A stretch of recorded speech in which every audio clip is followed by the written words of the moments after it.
राजा दिग्विजय दास ऐसा थे, राजा सर्वेश्वर दास ऐसे थे। हर समय राजा साहब की बात करते थे पुराने लोग। बहुत अच्छा शहर हमारा, राजा साहब होते थे शहर को बहुत अच्छा बना देते।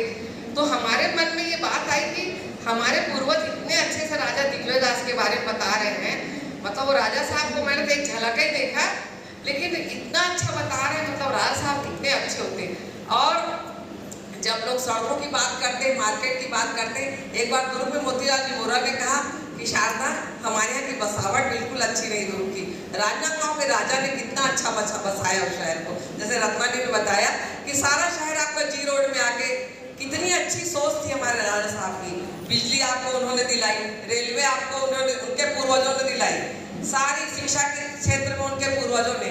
कौन सा ऐसा ऋण है जो राजा साहब का हमारे ऊपर नहीं है? इसलिए दुष्यंत जो एक काम अच्छा करे हो और कभी किसी की आलोचना से नहीं लड़ेंगे, परिणाम जो भी हो, लेकिन इसका नाम दिग्विजय नगर होना चाहिए। के तक पहुंचने से पहले मैं फेसबुक चलाता हूं, आप लोग भी सब लोग चलाते हैं। फेसबुक पे एक मित्रता है मेरी एक व्यक्ति से, मैं उनको पढ़ता रहता हूँ, बहुत अच्छा लिखते हैं और अभी लगातार कुछ दिनों से वो इस विषय पे भी लिख रहे हैं, पोस्ट कर रहे हैं। मैं चाहूँगा कि वैष्णव जी का पोता, मैं अभी जब इस मीटिंग में शामिल होने के लिए चांदों से जब राजनांदगांव आ रहा था, तो जब राजनांदगांव से कुछ दूरी पर था तो कुछ चंद मिनट में मैंने कुछ पंक्तियां लिखी कि आज हम जिस उद्देश्य को लेकर यहाँ पर उपस्थित हो रहे हैं उसकी सार्थकता, उसका अतीत, वर्तमान, भविष्य उस 4 पंक्तियों में समाहित है। उस हम संग्रहालय बनाएंगे तो केवल राजनांदगांव के लोग देखेंगे, लेकिन यदि हम रायपुर में संग्रहालय बनाएंगे तो पूरे छत्तीसगढ़ की आने वाली भावी पीढ़ी उन चीजों को देख के छत्तीसगढ़ संस्कृति पर गर्व का अनुभव करेगी। ये सोचकर उन्होंने स्वयं की निजी संपत्ति से रायपुर में जमीन खरीद के संग्रहालय की स्थापना करवाया और महंत सर्वेश्वर दास जी ने उस संग्रहालय का कालांतर में और अधिक विस्तार किया। जब इस स्टेट में 2 साल तक लगातार अकाल पड़ा और जब भोसले नरेश ने कर्ज लगान को माफ नहीं किया, तो महंत हिमाचल दास जी पूरे भारतवर्ष में पहले राजा थे जिन्होंने अपने मंदिर ट्रस्ट की निजी स्वर्ण मुद्राओं से जनता के भाग का जो लगान था वो नागपुर भिजवाया।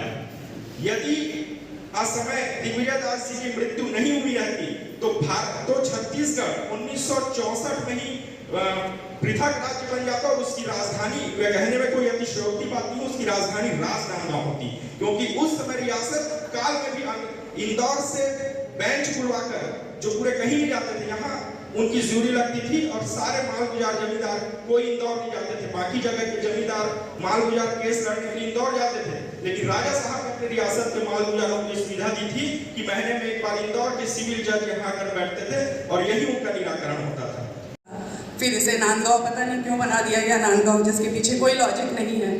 फिर वैष्णव सामंतों के और शासकों के हाथ में शासनकाल रहा और ज़्यादातर समय जो है वो राजनांदगांव का हिंदू राजाओं और हिंदू शासकों के अधीन रहा और जिसका प्रभाव आप यहाँ की इमारतें, यहाँ के महलें और यहाँ की संस्कृति से आप देख सकते हैं। और राजा जो दिग्विजय दास थे जिनका शासनकाल करीब मेरे ख्याल से 1940 से 47 तक रहा, इन 7 सालों के अल्पकाल में भी उन्होंने इस शहर के लिए जो किया, जो अभी तक हमने आप सबसे सुना, उनका जो योगदान रहा वो निश्चित रूप से वो हमारी एक अमूल्य धरोहर है। चाहे वो आप रेलवे स्टेशन की ज़मीन के बारे में बात करें या अपने महल को शिक्षा के नाम पे दान कर देना, जो दिग्विजय महाविद्यालय के रूप में आज हमें गौरवान्वित कर रहा है, बीएनसी मिल के द्वारा यहाँ के लोगों को रोजगार और भी अधिक शैक्षिक संस्थानें और अस्पतालों के लिए उन्होंने अपनी अमूल्य संपत्ति हमें दान के रूप में दी, वो निश्चित रूप से हमारे लिए एक बहुत बड़ी उपलब्धि है। तो मुझे लगता है कि जो उनका सहयोग इस शहर की बसावट और इस शहर के विकास के लिए रहा है, तो उनके ऋण से हम ऋण तो नहीं हो सकते, पर इस शहर को उनका नाम देकर हम लोगों के दिलों में उनकी स्मृति को अंकित कर सकते हैं और ये शायद हम सभी इस राजा के प्रति एक सच्ची श्रद्धांजलि होगी। और नाम बदला जा रहा है और उस सबके पीछे एक सार्थक कारण है। आज हम इलाहाबाद को प्रयागराज बोल रहे हैं तो नाम सुनने से ही समझ में आता है कि नदियों का संगम है। अगर फैजाबाद को अयोध्या बोल रहे हैं तो राम की जन्मभूमि है, और अगर गुड़गांव को गुरुग्राम किया गया है तो पता है कि वो द्रोणाचार्य का शहर है। तो शहर का नाम ऐसा होना चाहिए जिससे पता चले कि यहाँ की संस्कृति क्या है, यहाँ का क्या इतिहास क्या है। तो दिग्विजय नगर नाम जो है वो निश्चित रूप से यहाँ के इतिहास को दर्शाता है। तो ये नाम जो है मुझे काफ़ी सार्थक लगता है। और मैं एक बार थोड़ा सा हट के, तो मुझे ज़्यादा तो इसके बारे में नहीं पता है, फिर भी मैं इतना जानती हूँ, इतना समझती हूँ कि जो भी होता है अच्छे के लिए होता है। परिवर्तन संसार का नियम है। राजनांदगांव से ये नगर बन रहा है। हमने राजनांदगांव में भी अपने आप को बहुत ही गर्व महसूस किया और दिग्विजय नगर में भी हम यही संस्कार तो हमारे यही रहेंगे ना, जैसा कि सुषमा जी ने बताया नाम से क्या है। और इन्होंने हर्ष है। आज इसी मुहिम में आने से पहले मैंने 2-4 बच्चों से बात की, उन्होंने भी कहा कि दिग्विजय नगर बनाने में कोई भी कमी नहीं है और गौरवशाली इतिहास को अगर हमको दुनिया को बताना है तो हम कैसे बताएंगे। सभी ने राजनांदगांव के लिए दिग्विजय दास जी ने जितने कार्य किए हैं और उनकी जो पूर्व पीढ़ी और उसके बाद जितने कार्य किए, अपनी स्वतः की संपत्ति देकर दान करना और उससे एक भामाशाह का नाम सबने सुना है, तो ये छत्तीसगढ़ के भामाशाह है। तो मेरी हम्बल रिक्वेस्ट है कि ज़्यादा से ज़्यादा लोग इस मुहिम में जुड़े और पूर्ण रूप से दिग्विजय नगर बनाने में हम पूरा समर्थन करते हैं। धन्यवाद। जय लिए गए, उनके सुझाव लिए गए। सेकंड, दूसरे पायदान पे आज हम यहाँ पे बैठे हुए हैं, समाज सेवी संस्थाएं और कुछ सामाजिक संस्थाओं के लोग चल रहा है। सब लोग मिलके हमको आगे बढ़ाना है, इसमें हम सभी लोग शामिल हैं। Thank you. बहुत अच्छे लोगों के ख्याल से तो यही होगा कि दिग्विजय नगर बनाया जाए, क्योंकि राजनांदगांव में राज तो वैसे ही आता है, राजा का गांव है ये है। अब दिग्विजय नगर रखने में क्या दिक्कत है। वैसे भी हमारा राजनांदगांव बोले तो लोगों की आधी धारणा अरे ये तो गांव के हैं, पर ये हमारे गांव की कितनी उपलब्धि है, कितने साहित्यकार हुए, ये सब कोई नहीं जानता। खिलाड़ियों का नर्सरी है यहाँ, हॉकी की बहुत सी उपलब्धियां हैं, बड़े बड़े रानी सागर, बूढ़ा सागर, कोई शहर से कम नहीं है, तो फिर क्यों नहीं रखा जाए।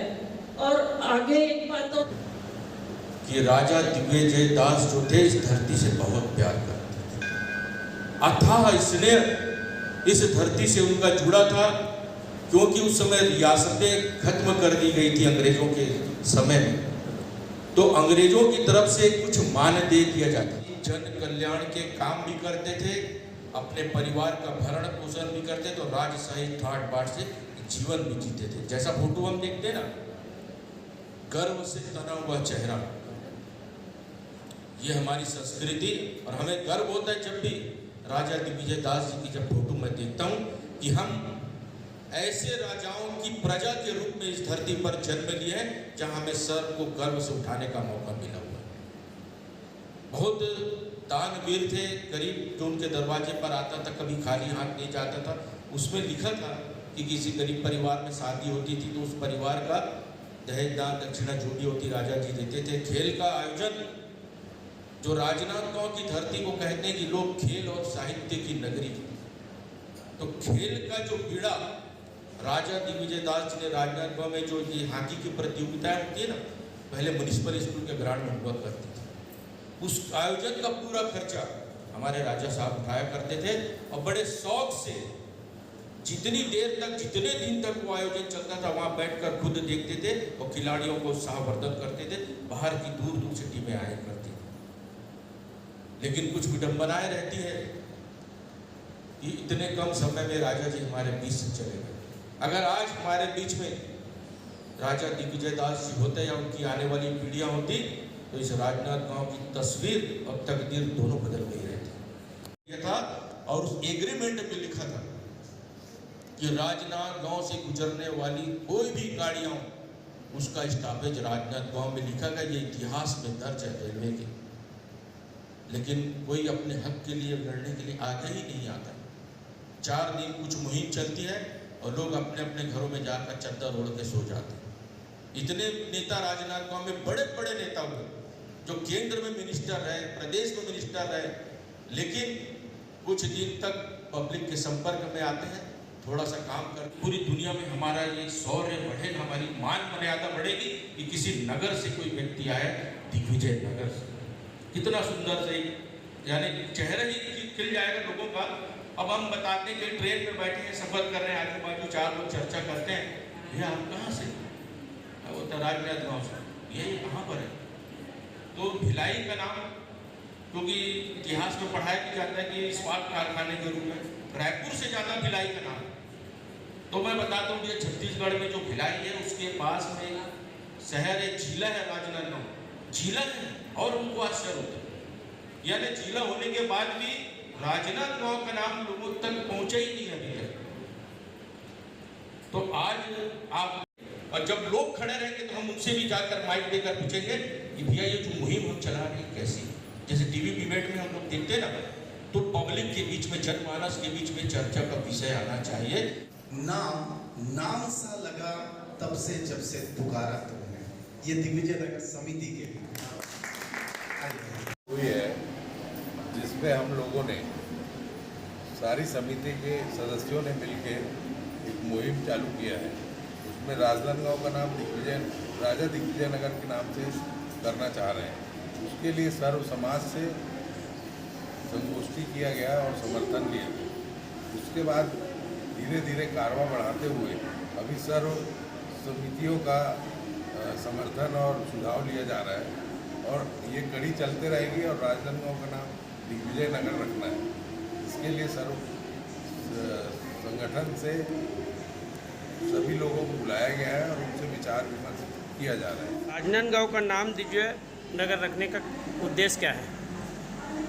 जैसे कि पूरे देश में परिपाटी चली आ रही है, अभी फिलहाल देखने में आता है कि जो भी शहर है उसका गौरव उसको वापस दिलवाया जा रहा है, चाहे वो फैजाबाद हो, चाहे प्रयागराज हो। अभी हाल में ही महाराष्ट्र में भी वो मुख्यमंत्री जाते जाते 2 शहरों का नाम बदल दिए, तो शिवाजी के माता के नाम पे, क्योंकि उससे इस शहर का एक गौरवशाली इतिहास पता चलता है।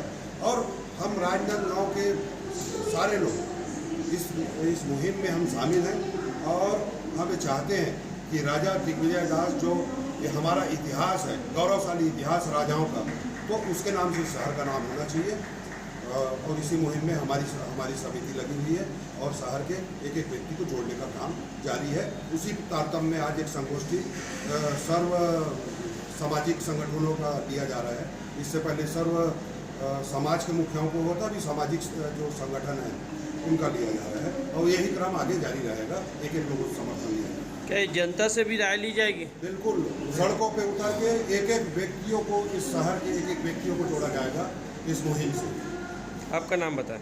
संजय बहादुर सिंह, महासचिव